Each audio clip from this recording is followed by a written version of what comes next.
Baik, kita lanjut. Marilah kita pandang sebuah permukaan bola. Ini globe ya, gambar globe. Kita sudah kenal peta bumi. Di sini permukaan yang melengkung tentunya. Nah, ini geodesiknya, ini salah satunya adalah garis lintang. Garis lintang ini ya, kita melihat ini adalah lengkung semua ya, kecuali kalau misalkan kita sebuah titik serangga berdiri di atas permukaan globe tersebut, maka kita menyangkanya itu adalah ruang datar. Nah, di sini kita akan mencoba bagaimana untuk menentukan apakah bentuk geometri suatu benda itu apakah termasuk ruang datar atau ruang melengkung. Ini salah satu metode untuk mengecek yang paling mudah. Yang pertama adalah kita mencoba membuat sebuah segitiga. Berarti ada 3 titik. A di titik 1 di sini, dan kemudian titik yang di sini. Saya ambilnya sejajar saja dengan garis lintang, ada 3 titik. Kita tarik garis lurus 1, kemudian tarik sebelah sininya lagi, kita tarik sampai bawah. Nah, ini sebenarnya melengkung ya. Kalau kita naik pesawat kan misalkan dari titik kutub utara ke sana itu sebenarnya gambarnya adalah melengkung, atau ketika kita mengikuti perjalanan sebenarnya kita mengikuti lintasan oleh lengkung. Kemudian kita tarik lagi sisi yang lainnya. Ini karena gambar saya kelihatannya lurus. Nah, di sini kita bisa tuliskan titik A, kemudian ini titik B, dan yang di atas adalah titik C. Masing-masing geodesik jarak terpendek AB, BC, dan CA. Untuk memudahkan analisis kita, geodesik AB kita pilih garis khatulistiwa ya, yang menghubungkan titik A dan B tadi sudah saya tentukan, dan titik C adalah pada kutub utara peta bola bumi.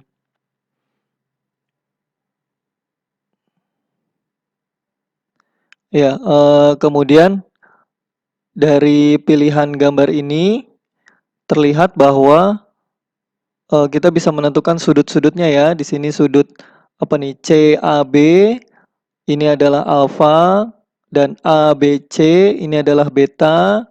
Masing-masing jika dijumlahkan ini adalah 90 derajat ditambah 90 derajat, maka akan membentuk totalnya jadi 180. Bayangkan aja kalau misalkan kita berada di titik A, kemudian membentuk sudut selanjutnya adalah melengkung. Melengkung berarti kita akan melihat ke atas. Nah, ke atas itu hampir mendekati atau sesuai dengan nilai besarnya adalah 90 derajat. Dengan demikian, bila BCA atau titik C kita sebut gamma. Titik C ya, titik atas berarti gamma. Maka jelas bahwa ketiga sudut itu jika dijumlahkan alfa, beta, ditambah gamma itu sama dengan 180 derajat ditambah gamma. Nah, ini menarik. Ternyata sudutnya adalah lebih besar 180 derajat. Sedangkan kita mengetahui dari ilmu ukur yang sudah kita pelajari di sekolah menengah dahulu bahwa total dari jumlah sudut segitiga adalah 180 derajat. Nah, dari situ 180 derajat itu bekerja pada ruang datar, atau biasanya kita mengenal dengan sebutan Euklidan, geometri ruang datar. Jadi di sini kita memperoleh suatu cara untuk mengetahui apakah ruang yang ditinjau adalah datar atau melengkung, yaitu dengan memeriksa apakah jumlah sudut segitiga dalam ruang ini 180 derajat atau tidak. Nah, itu sederhananya gitu. Mereka kalau kita di suatu permukaan terus kita kata ini datar apa melengkung, bikin aja segitiga. Biasanya pasti akan membentuk 180 derajat ya, kecuali kalau kita untuk menggambar suatu permukaan di globe, maka kita akan ukur serinci apapun, maka totalnya tidak akan 180 derajat. Nah, yang jadi pertanyaan adalah gamma ini menentukannya seperti apa? Nah, akhirnya dari kita nih gambarnya saya lebih pertebal lagi seperti ini. Gambarkan lagi A, B, dan C. Nah, itu bisa kelihatan kan bahwa itunya adalah 90 derajat karena hampir tegak lurus ya. Bertegak lurus, ini 90 derajat, itu juga 90 derajat. Itu kalau dilihat dari apa namanya, kita berada di dalam bola tersebut ya, maka kita akan melihat itu adalah sudutnya 90 derajat. Nah, ini maka perlu suatu definisi baru atau suatu kajian ilmu baru. Nah, yang pertama memperkenalkan adalah ini dia. Siapa dia? Namanya adalah Carl Friedrich Gauss tahun 1777 sampai 1955. Ia adalah seorang ilmuwan matematika besar berkebangsaan Jerman yang dijuluki Prince of Mathematics.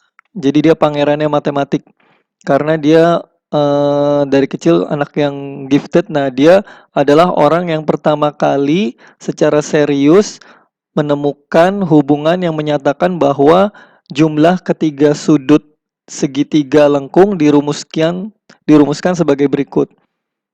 Alfa tambah beta tambah gamma 180 derajat tambah K dikali luas segitiga lengkung ABC. Nah, rumus yang sangat terkenal dalam geometri diferensial ini dikenal sebagai teorema Gauss. Nah, dengan besaran K-nya ditentukan.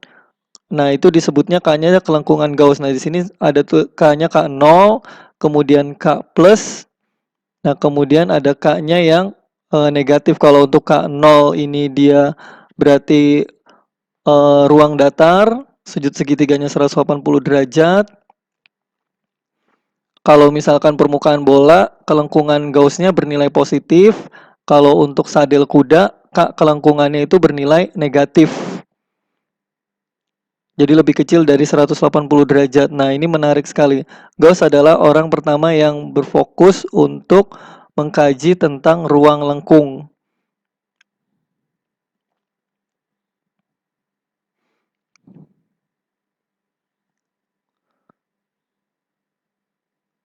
Kemudian kelengkungan Gauss K itu merupakan fungsi dari tensor metrik dan laju perubahannya dari satu titik ke titik dekatnya. Nah, sekarang kita bertanya nih, untuk N yang lebih dari 2. Nah, N yang lebih dari 2, misalkan dimensinya lebih dari 2. Nah, ini kan akan rumit. Gagasan mengenai studi terhadap geometri ruang lengkung bermatra 2 diperluas lagi oleh Friedrich. Nah, ini dia. Namanya Friedrich juga, tapi lengkapnya George Friedrich Bernhard Riemann 1826 sampai 1864, di mana Riemann sendiri adalah murid langsung dari Gauss. Nah, jadi murid memperbaiki atau melengkapi pekerjaan besar dari gurunya. Itulah pentingnya kenapa kita mencari seorang guru yang berkualitas sehingga biar keilmuannya, kemampuannya itu menular. Nah, Riemann inilah mulai fokus pada ruang lengkung yang dimensinya lebih besar daripada 2. Ruang lengkung yang disebut lebih dari 2 ini tentunya pasti di luar jangkauan pikiran kita ya. Karena berdimensi 2 saja untuk di ruang lengkung aja membayangkannya kita harus cukup detail. Nah, maka untuk ruang yang lebih dari 2 kita perlu bantuan ungkapan matematis sehingga lebih mudah untuk dihitung ya. Jadi lebih secara akal bisa dijelaskan walaupun imajinasi kita keliru kemana-mana, tapi bisa diungkapkan. Nah, di sini bisa kita tuliskan geometriknya DL kuadrat sama dengan ini ya. Terus kemudian 2GXY DX sama DY, ini yang tadi ya, yang kita tuliskan ya. Sebenarnya ini ada perluasan dari teorema Pythagoras. 2GXZ DXZ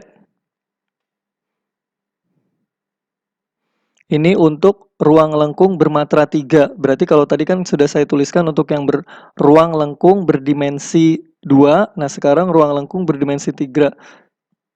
Geodesiknya seperti apa? Metrik ininya seperti apa? DL kuadrat. Nah, ini. Terus kemudian 2GYZ, DY, DZ, ditambah GZZ, DZ kuadrat.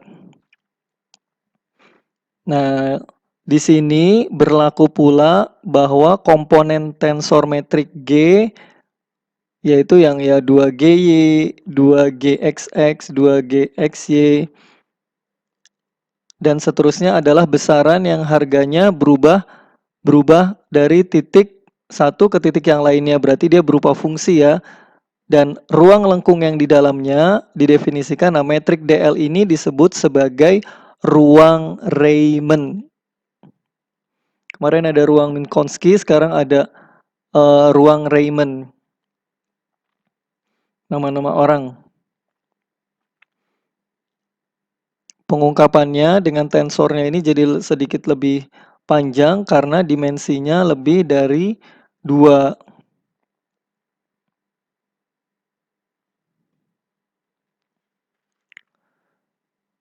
Ya, kemudian dalam ruang bermatra N yang lebih bermatra itu atau berdimensi itu lebih dari 2, berhadapan pula dengan masalah yang sama untuk ruang lengkung berdimensi 2, yaitu tensor metrik G saja tidak dapat menjamin kita untuk membedakan apakah ruang bermatra N ini itu misalkan segitiga ini tidak ruang datar atau enggak.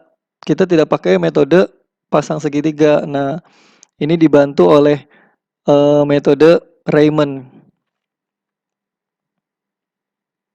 Riemann berhasil menemukan atau lebih tepat menurunkan sebuah besaran semacam kelengkungan Gauss dari suatu hasil penalaran yang ternyata adalah tensor peringkat 4. Nah, loh. Jadi perumusannya Gauss itu lebih khusus. Nah, lebih umumnya lagi adalah tensor peringkat 4. Tensor ini kemudian dikenal dengan nama tensor kelengkungan Riemann.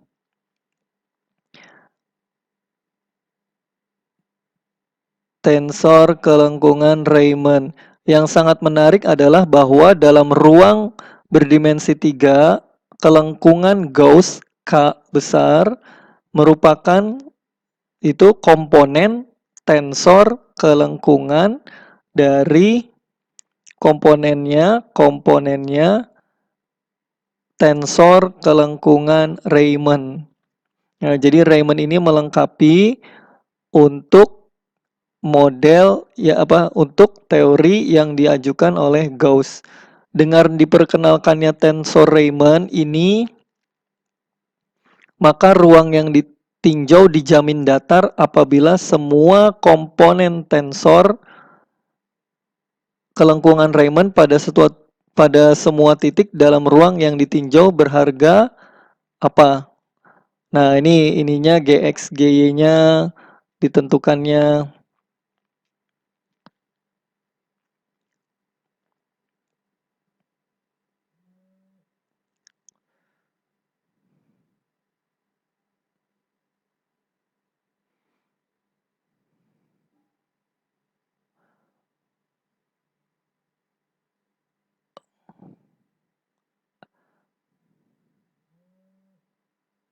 Iya, kemudian dari sini dari tensor kelengkungan Riemann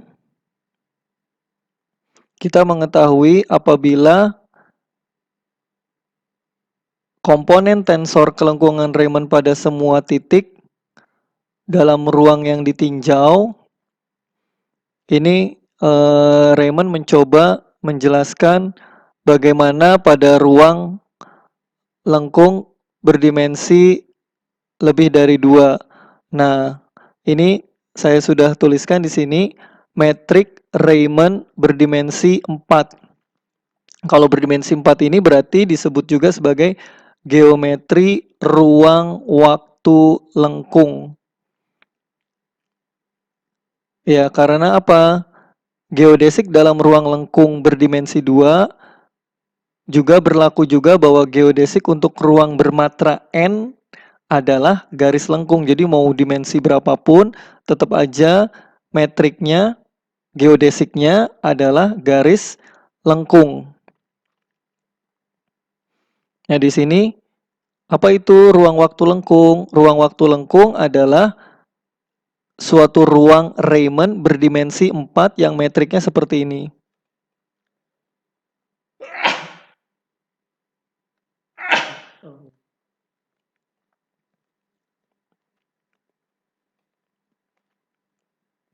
Nah, tadi kita lihat sebelumnya DL ungkapan DL ini. Nah, diungkapkan jadi lebih panjang ya karena ada faktor apa? Ada faktor kalau kita bisa lihat di sini, makanya ditulisnya DS ya, ada faktor waktunya. T. Ke-10 komponen tensor metriknya ini bukanlah besaran tetap. Ada 10 nih ya di sini. Tapi lagi-lagi adalah sebuah fungsi yang berubah pada titik-titik yang dilaluinya.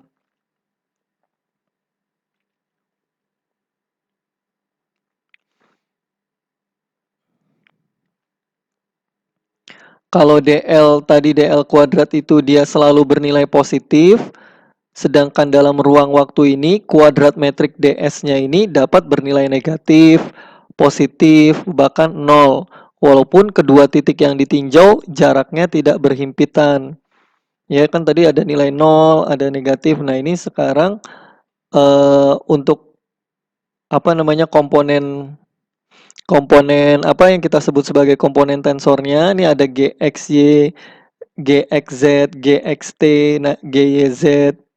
Ini kita untuk meninjau apabila tensor kelengkungan Riemann dari ruang waktu yang ditinjau bernilai 0, komponen ininya tensornya di semua titik, maka ruang waktunya adalah ruang waktu datar.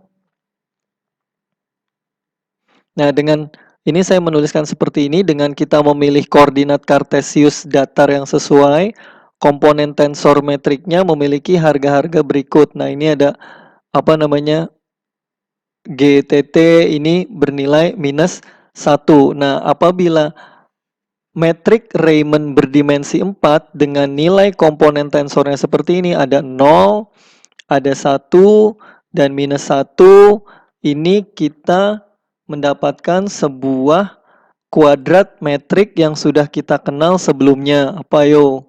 Kita tinggal masukkan aja ds kuadrat sama dengan dx kuadrat ditambah dz kuadrat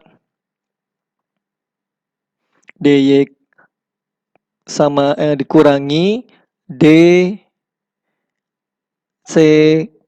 kuadrat. Nah, ini kita sudah temukan. Ini adalah metrik dari apa? Minkowski yang kita kenal lebih dahulu dalam geometri ruang waktu datar atau ruang Minkowski. Jadi artinya metrik Riemann berdimensi 4 itu adalah bentuk umum dari ruang Minkowski. Nah, jadi lebih umum ya yang untuk Riemann. Jadi kita dapat kembali lagi. Nah, kita bisa mengecek apakah ruang itu datar atau memang melengkung dari komponen tensornya berdasarkan variabel-variabel berikut yang nilainya ada 0, 1, atau minus 1.